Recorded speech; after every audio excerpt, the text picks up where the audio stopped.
महाराष्ट्र में लगातार बढ़ रहे कोरोना को लेकर सीएम देवेंद्र फडणवीस ने बड़ा फैसला किया है। इसके तहत गरीबों और आर्थिक कमजोर लोगों के लिए स्पेशल टास्क फोर्स का ऐलान किया गया है। टास्क फोर्स में प्रधान सचिव, चैरिटी कमिश्नर, मेडिकल सहायता प्रमुख शामिल होंगे। इस रिपोर्ट को आप देखिए।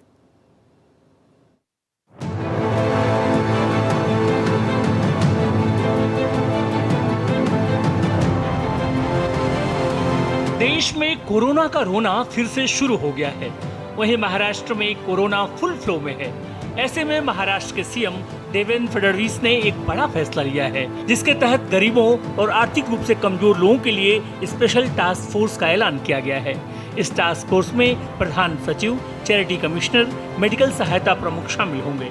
एक तरफ महाराष्ट्र में कोरोना के केसेस बढ़ रहे हैं, तो दूसरी तरफ महाराष्ट्र सरकार ने कई प्रमुख इस समय योजनाएं लाई हैं और साथ ही साथ उनके ऊपर कंट्रोल करने के लिए सरकार की तरफ से कंट्रोल सिस्टम लाए जा रहे हैं, ताकि कोई किसी योजना का नाजायज फ़ायदा ना उठा सके और हॉस्पिटल्स भी उस योजना से किसी पेशेंट को वंचित ना रख सके।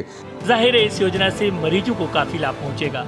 ये 2006 में हमारे माननीय उच्च न्यायालय ने धर्मदाय जो हॉस्पिटल होते हैं उसकी एक योजना बनाई थी, जिसके तहत उस मरीज को ट्रीटमेंट देना था। किंतु 2006 से तो अब तक इस योजना का बारे में कुछ पेशेंट्स और कुछ हॉस्पिटलों ने ऐसी तकरार दी कि जहाँ पे जो पेशेंट की तकरार ऐसी थी कि हमें वहाँ पे इलाज मिलता नहीं है, हमारी लैंड लेकर। ऐसे जो चैरिटेबल हॉस्पिटल जो होते हैं कि जो गवर्नमेंट की लीज पर लैंड लेते हैं या चैरिटी के अंडर रजिस्टर होते हैं, उसके पेशेंट को, उस हॉस्पिटल को चैरिटेबल हॉस्पिटल बोला जाता है। तो सरकारी योजनाओं का लाभ लेते हैं, लेकिन वो पेशेंट्स को नहीं देते थे। जी, ऐसे कुछ मरीजों की भी कंप्लेंट यहाँ पे है और ऐसा एक कंप्लेंट ऐसे हॉस्पिटल से भी आई है कि जो इस एलिजिबल होता है कि निर्धन और दुर्बल घटक का जो पेशेंट होता है उसको ना देते हुए उसके ऊपर के लोग यहाँ पर आकर इस योजना का लाभ मांगते थे। तो इसके लिए कोई सिस्टम आप लगाओ, इसीलिए माननीय मुख्यमंत्री देवेंद्र जी ने एक बैठक लगाकर इस योजना को सेंट्रलाइज मॉनिटरिंग और एजुकेशन ट्रांसपेरेंसी पद्धति से हो, इसके लिए प्रयास किया। उसी के साथ पहली बार मुख्यमंत्री सहायता कोष के साथ इसको जोड़कर इसको ऑनलाइन प्रणाली यहाँ पे बनाई गई है। चैरिटी अस्पतालों के इस ऑनलाइन पद्धति से मरीजों को लाभ मिलेगा। खास बात है कि महाराष्ट्र के सीएम देवेंद्र फडणवीस ने पहली बार मुख्यमंत्री सहायता कोष में वैद्यकीय सहायता कोष 2014 में शुरू किया था।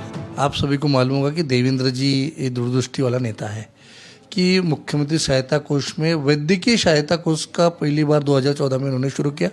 उसी के साथ ही चैरिटेबल हॉस्पिटल का सेंट्रलाइज मॉनिटरिंग एजुकेशन करने का और स्टेट के अंडर उस योजना को लाने का काम भी अभी देवेंद्र जी ने किया है।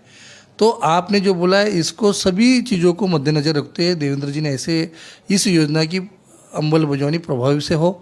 इसके साथ 186 हमने अभी आरोग्य सेवक चुने। वहीं सीएम देवेंद्र फडणवीस ने सभी चैरिटी अस्पतालों में हर महीने कितने गरीब और दुर्बलों का इलाज हो रहा है उसकी जानकारी सार्वजनिक करने को कहा है।